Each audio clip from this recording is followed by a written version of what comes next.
Hello friends, मैं विजय कुमार और आप सबको बहुत बहुत स्वागत है हमारे इस यूट्यूब चैनल में। दोस्तों हम लोग बात करने वाले हैं क्लास 11th का दोस्तों सब्जेक्ट हिस्ट्री, इतिहास से उसका सेट 1 आज हम लोग कंप्लीट करने वाले हैं दोस्तों। यानी कि आपका देखिए जो भी एग्ज़ाम होने वाला है वो सभी एग्ज़ाम आपका सेट से ही रहेगा दोस्तों। तो आपको किसी भी हाल में सेट कंप्लीट कर लेना है। सेट से बाहर एक भी क्वेश्चन से आपका नहीं आने वाला है दोस्तों। तो आपको किसी भी हाल में अच्छे तरीके से सेट को एकदम पूरा पी जाइए सेट को, ठीक है। सेट को अच्छे तरह से आप कर लीजिए, आपका एक भी एग्जाम खराब नहीं जाएगा दोस्तों। तो चलिए हम लोग फटाफट देखते हैं सेट का सारा क्वेश्चन आपका सेट से ही आने वाला है दोस्तों। तो चलिए हम लोग फटाफट देखते हैं कि क्वेश्चन नंबर 1 क्या बोल रहा है कि यहाँ पर देखिए, निम्नलिखित में से विश्व की प्राचीनतम सभ्यता कौन सी है। इसमें से सभी जो भी चारों ऑप्शन है उसमें से सबसे प्राचीन सभ्यता कौन सा है, तो सही ऑप्शन है दोस्तों ऑप्शन नंबर डी हो जाएगा मोसोपोटामिया, ठीक है। मोसोपोटामिया दो नदियों के बीच का जो भाग को मोसोपोटामिया कहा जाता है दोस्तों। तो उसे हम लोग क्या कहेंगे, मोसोपोटामिया। तो ऑप्शन नंबर डी मेरा सही हो जाएगा। चलिए नेक्स्ट क्वेश्चन देखते हैं हम लोग। बोला कि मोसोपोटामिया के आरंभिक सभ्यता कौन सी थी। अब मोसोपोटामिया की जो बात हो रहा है उसमें सबसे शुरुआती में किस सभ्यता को अपनाया गया था, तो उसका जो सही आंसर हो जाएगा दोस्तों ऑप्शन नंबर ये सुमेर सभ्यता दोस्तों। तो चलिए हम लोग देखते हैं क्वेश्चन नंबर 3। यहाँ पर बोल रहा है कि मोसोपोटामिया की सभ्यता किस नदी के किनारे विकसित हुई है दोस्तों। देखिए ये क्वेश्चन में थोड़ा सा डाउट क्लियर नहीं हो रहा है। देखिए यहाँ पर ऑप्शन दोनों सही है दोस्तों, दजला और फरात नदी के किनारे बसी हुई है, ठीक है। तो यहाँ पर बात हो रही है, देखिए इस तरह का क्वेश्चन आपका एग्जाम में नहीं आएगा, कोई एक ही ऑप्शन रहेगा, आप तो फिर ए और बी दोनों करके लिखा हुआ रहेगा। अगर इस तरह का रहेगा तो हमको ऑप्शन नंबर डी तरफ ही चलेंगे, ठीक है। लेकिन यहाँ पर अगर ए और बी दोनों में कोई एक ऑप्शन दिया हो तो आपको उसी ऑप्शन को टिक लगाना पड़ेगा दोस्तों। चलिए हम लोग इसी तरह से देख लेना है कि आपको किस तरह का ऑप्शन आता है, उसके हिसाब से काम करना। दोनों ऑप्शन रहा तो आपको फिर ए भी दिया रहेगा और तो फिर ऑप्शन नंबर डी की ओर जाएंगे, ठीक है। देखिए क्वेश्चन नंबर 4 बोल रहे हैं यहाँ पर कि बेबीलोन नगर का प्रमुख देवता कौन था। वो बेबीलोन नगर का नाम है, उसमें जो प्रमुख देवता के रूप में माना गया था वह किस देवता को, तो वह था मर्दुक। क्या था, मर्दुक, ठीक है। तो ऑप्शन नंबर ये सही हो जाएगा। अब अगला क्वेश्चन यहाँ पर बोल रहा है कि मोसोपोटामिया की लिपि क्या थी। उसकी जो लिपि का वह लिपि कौन सी थी, चित्र लिपि थी, कालीछड़ लिपि थी, और इनमें से दोनों लिपि थी और कोई भी लिपि नहीं थी। तो ऑप्शन नंबर बी से जो है कालीछड़ लिपि थी, ठीक है। अच्छे तरीके से याद कर लेना है, एक बार जरूर देख लेना एग्जाम में जाने से पहले। मोसोपोटामिया में युद्ध एवं प्रेम की देवी को क्या कहा जाता था, तो इन्निनी, क्या कहा जाता है, इन्निनी, ठीक है। तो याद रखना है इसको, ऑप्शन नंबर सी। अब नेक्स्ट क्वेश्चन देते हैं हम लोग, असुर बेनीपाल कहाँ के शासक थे। तो यहाँ पर सही आंसर हो जाएगा, देखो दोस्तों असीरिया, क्या हो जाएगा, असीरिया, ठीक है। ऑप्शन नंबर ये सही हो जाएगा। अब नेक्स्ट क्वेश्चन देखते हैं हम लोग। बोल रहा है कि मोसोपोटामिया के उर देवता किससे संबंधित थे, तो वह कौन से, मतलब सूर्य से थे कि जल से कि पवन से, चंद्र से।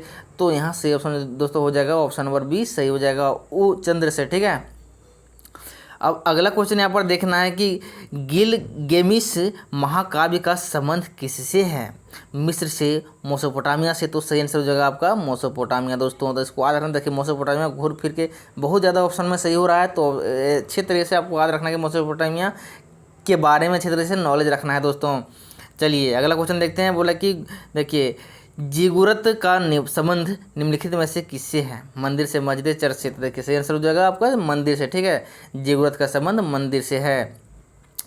अगला क्वेश्चन यहाँ पर बोल रहा है कि कौन सा साम्राज्य 3 महाद्वीपों एशिया, अफ्रीका और यूरोप तक विस्तृत था। कौन सा साम्राज्य था, तो रोमन साम्राज्य और ईरानी साम्राज्य, और दोनों साम्राज्य दोस्तों। तो यहाँ पर बात हो रहा है कि तीनों महादेशों की तक फैला हुआ, तो इसका सही आंसर हो जाएगा दोनों, रोमन और ईरानी। तो ऑप्शन नंबर सी सही हो जाएगा।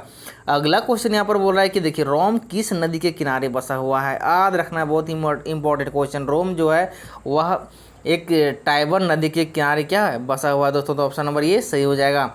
अगला क्वेश्चन यहाँ पर बोला कि रोम की आरंभिक निवासी किस प्रजाति के थे, जो शुरुआती प्रजाति थे वह किस प्रजाति के थे। तो यहाँ पर जो है एट्रियुस्कन था, ठीक है। यहाँ पर रा का भी मात्रा रहेगा, एट्रियुस्कन, ठीक है। ऑप्शन नंबर डी सही हो जाएगा। अगला क्वेश्चन यहाँ पर देखिए कि रोम का पहला सम्राट कौन बना, जो पहला सम्राट कौन बना था, तो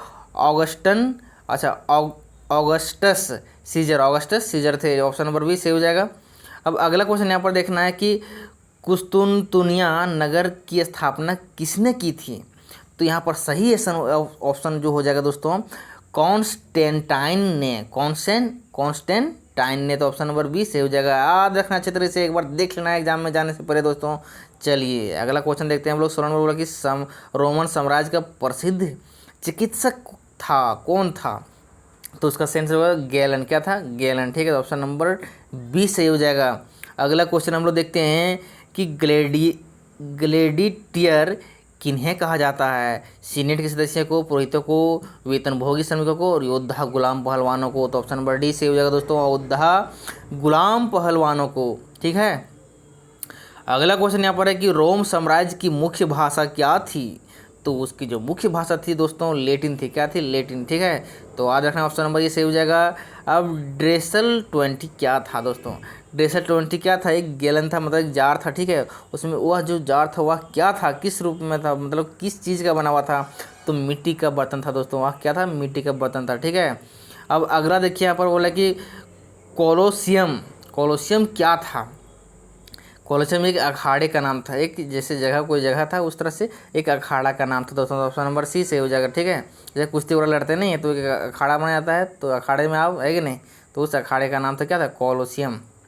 अब अगले क्वेश्चन हम लोग देखते हैं, बोले कि इस्लाम धर्म के संस्थापक कौन थे? संस्थापक थे हजरत मोहम्मद। याद रखना है, एक ही ऑप्शन से, एकदम एक ही ऑप्शन याद रखिए, लेकिन सही ऑप्शन याद रखिए, हजरत मोहम्मद। ठीक है, चलिए अगला क्वेश्चन, अगर ऑप्शन नहीं भी रहे तो भी याद हो जाए, इस तरह से याद करके रखना है कि ऑप्शन नहीं भी रहे तो भी हम टिक लगा सकते हैं, मतलब लिख सकते हैं उसका आंसर। इस्लाम का धर्म के संस्थापक कौन थे? तो मतलब कहाँ हुई थी? तो उसका जो सेंस होता था, वह जो शुरुआत हुई थी वह मक्का से। मक्का मदीना जानते हैं ना, सऊदी अरब में। ठीक है, तो वहाँ हो जाएगा मक्का से हुआ था। ठीक है, अब अगला देखते हैं हम लोग, इस्लाम में हिजराया हिजरत किस घटना को कहा जाता है? देखिए यह जो घटना जो था, हिजराया हिजरत, मोहम्मद साहब द्वारा मक्का से मदीना जाने को अंदर घटना को कहा जाता है दोस्तों। अगला क्वेश्चन देखते हैं हम लोग कि पहले खलीफा कौन बने थे?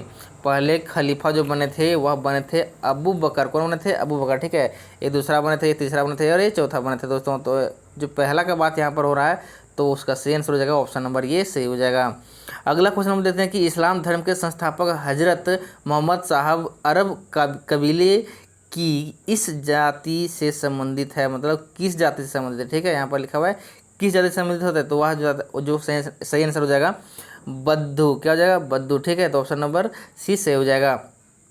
इस 26 नंबर का क्वेश्चन है दोस्तों, इसमें से थोड़ा सा कन्फ्यूजन में है, तो इसको हम अभी लेफ्ट कर रहे हैं, इसको मतलब स्किप कर रहे हैं। ठीक है, चलिए अगला क्वेश्चन देखते हैं 27 में। इसमें बोला कि इस्लामी दर्शन सबसे अधिक किस दर्शन से प्रभावित हुआ?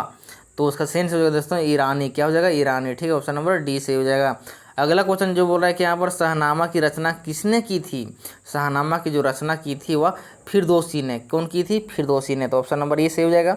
अब 29 नंबर क्वेश्चन यहाँ पर देखते हैं, बोला कि पैगंबर मोहम्मद की प्रतिनिधि को क्या कहा जाता है? तो पैगंबर प्रतिनिधि को कहा जाता है खलीफा। किसे कहा जाता है? खलीफा। ऑप्शन नंबर डी सही हो जाएगा। अब 30 नंबर क्वेश्चन देखिए, 30 नंबर बोल रहा है कि पैगंबर मोहम्मद की माता का नाम क्या था? तो माता का नाम था अमीना। क्या नाम था? अमीना। पैगंबर मोहम्मद की माता का नाम अमीना था। अब जो है यहाँ पर फ्यूड शब्द की जो अर्थ है वह क्या होता है? फ्यूड शब्द का अर्थ होता है दोस्तों एक ज़मीन का टुकड़ा होता है दोस्तों, ज़मीन का टुकड़ा। ऑप्शन नंबर सी से हो जाएगा।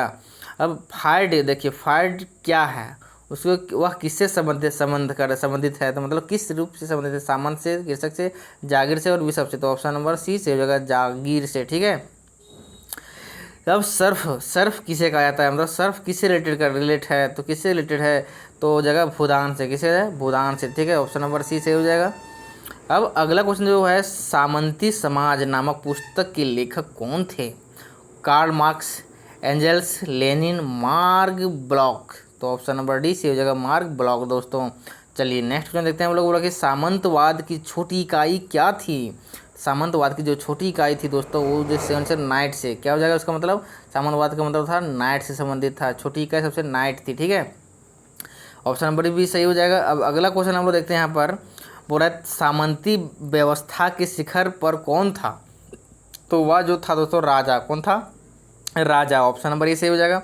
अब लास्ट क्वेश्चन नंबर इधर 37 बोल रहा है कि नाइट किससे संबंधित है? देखिए नाइट जो है वह किससे संबंधित था? घुड़सवार योद्धाओं से संबंधित था। जैसे घुड़सवार, पहले जो घुड़सवार योद्धा थे वह नाइट में क्या करते थे? घुड़सवारी वगैरह करते थे, इसलिए क्या होता है नाइट जो रिलेटेड कर रहा है घुड़सवार योद्धाओं से। अब अगला क्वेश्चन देते हैं, यहाँ पर 38 नंबर बोल रहा है कि बड़ी सामंत के घर को क्या कहा जाता था? जब बड़े सामंत थे उसके घर को कुछ कहा जाता था तो क्या कहा जाता था, तो मैनर, क्या कहा जाता था, मैनर। ठीक है, ऑप्शन नंबर ए सही हो जाएगा। अब 39 बोला कि पोपलियो तृतीय ने किसे पवित्र रोमन सम्राट बनाया। पोपलियो तृतीय ने सार्लमा को क्या बनाते थे, सार्लमा को तृतीय मतलब जो थे वह पवित्र रोमन सम्राट बनाया था दोस्तों, तो हो जाएगा सार्लमा। ठीक है, अब जो लास्ट क्वेश्चन है वह बोला कि ईसाई धर्म का प्रथम पोप किसे माना जाता है। ईसाई धर्म का प्रथम जो पोप थे वह ग्रिगोरी थे। क्या थे, ग्रिगोरी। ऑप्शन नंबर ए से हो जाएगा दोस्तों। मैं आशा करता हूँ कि आपको 40 के 40 ऑब्जेक्टिव क्वेश्चन अच्छी तरह से समझ में आया हो दोस्तों। चलिए हम लोग मिलते हैं नए इसका सेट 2 में लेकर के आ रहे हैं फिर तुरंत नई वीडियो। ठीक है, तो चलिए फिर मिलते हैं नई वीडियो में।